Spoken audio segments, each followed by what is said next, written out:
Hi everybody, my name is Hannah and this is Pepper and Pine, and I'm really excited to share with you the latest book by Julia Rothman called Insect Anatomy: The Curious World of Bees, Beetles, Butterflies, and Bugs.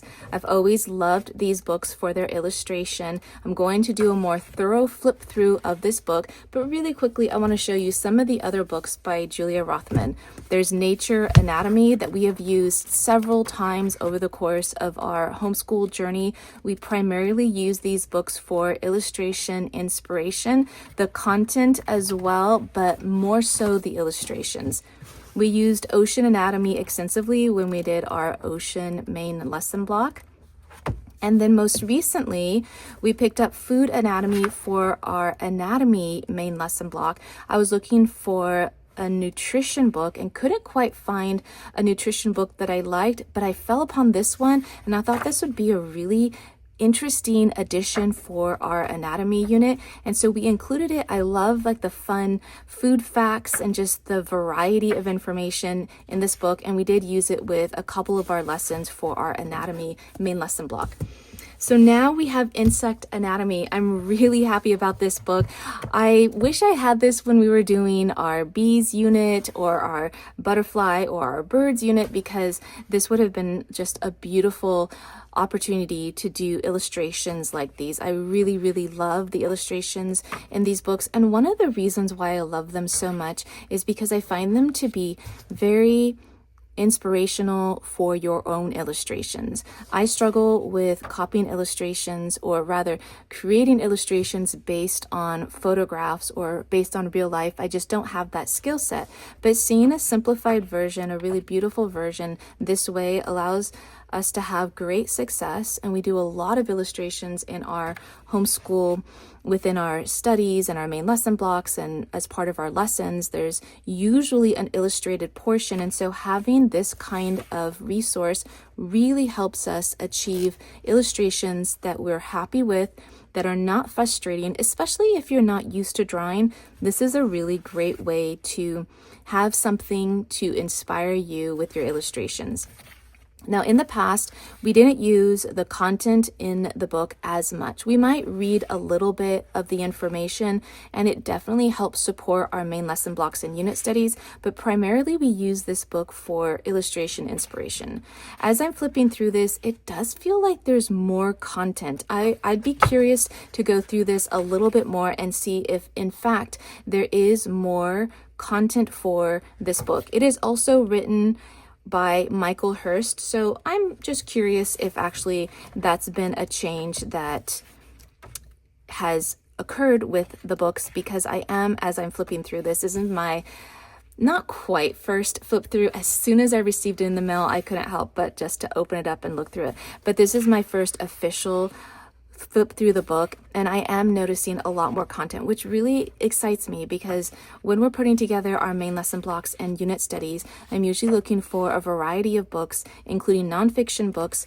These are our living books rather than a textbook that we use in order to create our lessons. And something like this would be so wonderful for the younger grades, especially because the content is so minimal. You're not going to get into something that is too in depth for a young student, or even for an adult who just wants to refresh their memory on this kind of information. I find that these kinds of books really support that really well. Either you're an adult and you're just looking to browse through some of these books, or you're a student or a parent with students trying to put together an educational block. I really like having these books. I mean, now this is the fourth in the series. Okay, but it also, when it shipped, I also got this one.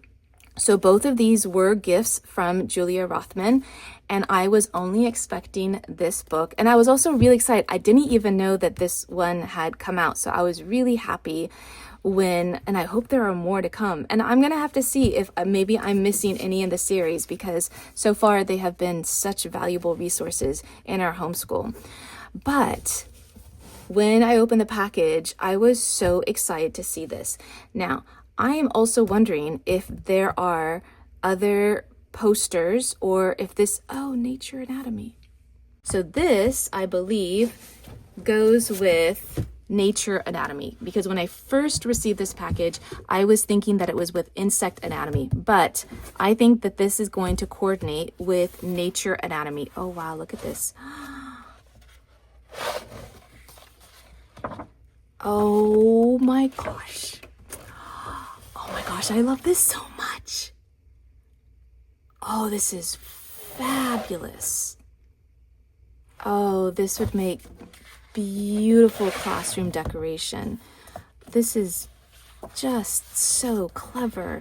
I actually like the way that it is packaged as well, because then you can easily store it. I think you can remove it. Maybe it's perforated. Let's see. Oh yeah, okay, it's very fine, but it, ooh. You know, I had seen, I'm gonna go back to that. I had seen the sticker book one time at a little shop, like a little shop on the beach. I'd seen that and I was really delighted to see this. We did not use stickers in our homeschool this way, but that is a really nice addition. I had not seen the puzzles before. That's really nice. I'm gonna look into that. The boxed set, so the notebook, so insect and, oh, wildlife anatomy. I don't have that one. Farm anatomy, I knew about that one, but we never got it. And activity books. This is great. I wonder, now the poster book. I think this is the poster book, but there are also activity books. We haven't ever had the activity books before. We have food and nature and ocean, and we have used those extensively. We really like them. And now insect anatomy. We probably won't be using it at the moment since we are in our last year of homeschooling, 1 to 2 years of homeschooling. And so this I would put with a nature block for the younger grades. Wildlife anatomy, I did not know. This is really lovely. Okay, let's continue with the posters because this is such a nice addition. If you are looking for a way to decorate your homeschool, oh, I like this. And it's really simple.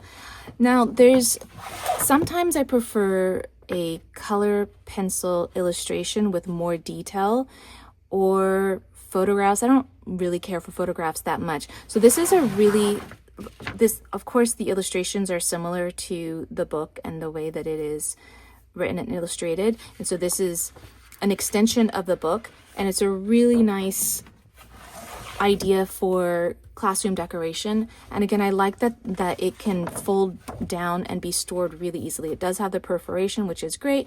You can set them up and then put them away.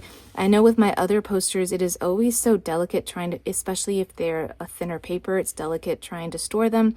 And then the ones that are laminated, then they're usually rolled up, and that's always difficult to find a way to store it. So I actually really like this.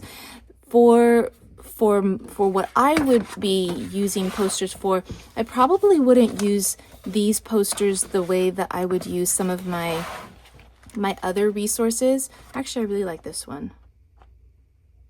Let's see the other ones. I didn't care for the flower one as much, but also the backside is gorgeous. Ooh, wouldn't that be nice as a fabric print? Okay, and then there is, oh, I see. Oh my gosh. This is so clever. So there are 3 large posters. And then this one has a bevy of birds. Oh, that's really nice. Actually, this is perfect for illustration inspiration because you can see how simple it is, really easy to replicate, in my opinion.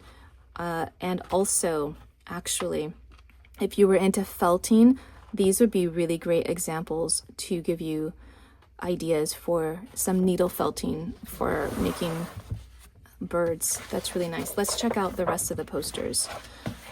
Okay, this is really nice. Oh, I like this idea, especially if you actually had like several of them, like say 6 of them all together, or 9 rows of 3. That's really nice. And plus, because there are so many in here, you could trade this out weekly based, like if you were doing a weekly very mini, like small main lesson block, or rather unit study, and every week you just chose one nature topic, it'd be, oh, wouldn't this be fun to have a poster and then a couple of like hands-on manipulatives, like little models of the animals, and then maybe something that you could, if it was more of the botanicals, something that you could touch, and then this poster, and then like a little book to read. That would be really fun for the younger grades. So this is really fabulous. Really enjoying this. I did not know that this must be a new item, the posters, which is a really great addition, especially if you're home educating or if you're a teacher in a classroom. I think both of those cases, it would work really well.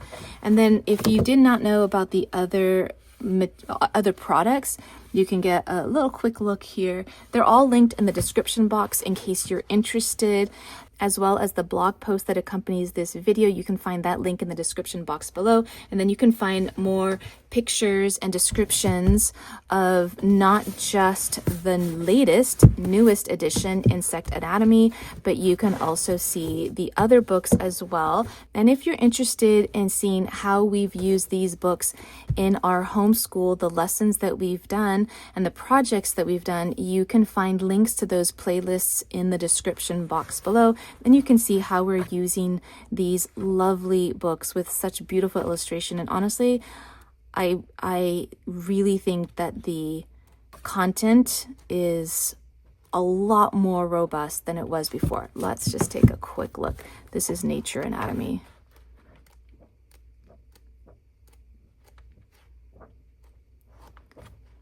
Oh, I see. Well, actually, maybe just a little bit more. Maybe a little bit more. I could be wrong on my quick glance. But what I think I noticed as well is that, yeah, actually, I really appreciate this change. Okay, let me just show you. In this book, there's some really beautiful script throughout, and even I think I saw this, yeah, especially here, really beautiful, very decorative script. Quite a lot of it really looks like a field nature journal, for instance. But for me, this makes it a lot harder to read personally, not just because it looks like handwritten, but also, and this is just for me, I prefer paragraphs. I don't prefer captions, and this book has a lot of captions. So just for me, that's just the way that I like to read a book. I don't like to jump around, but there are some people who love this because you never have to commit to too much at one time. It's a little bit easier, but this is a little bit harder to read because of the script. And I find that the way that this, I don't see that script in here. So I think I actually, so it is still a nice script. It's just a different font. That's all it is. But I find it a lot easier to read here. And even though there are still captions, I am finding this just easier, just for the way my brain works. I'm finding this a little bit easier. I'm really excited about this book and truly wishing that I could have had another opportunity to do another unit on insects or butterflies or bees. I hope that you enjoyed this look at Julia Rothman's Insect Anatomy. Don't forget to check out the blog post that accompanies this video, where you can find more pictures, information, and links to these products. And if you'd like to see how we're homeschooling on a daily basis, you can find me on my website at pepperandpine.com.